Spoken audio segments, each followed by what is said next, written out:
Сәлем балақай, бүгін жеңіл ребусты шешетін боласың. Каналға тіркеліп, қоңырау батырмасын басып қоюды ұмытпа балақай. Ит, балық. Қандай сөз шықты? Ит, балық. Түйе, құс.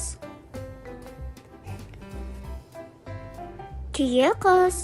Жарайсың балақай. Бір қазан. Бір қазан. Жол, барыс. Жол, барыс. Ит, мұрын. Ит, мұрын. Жарайсың балақай. Каналға тіркеліп, лайк басуды ұмытпа. Сау бол!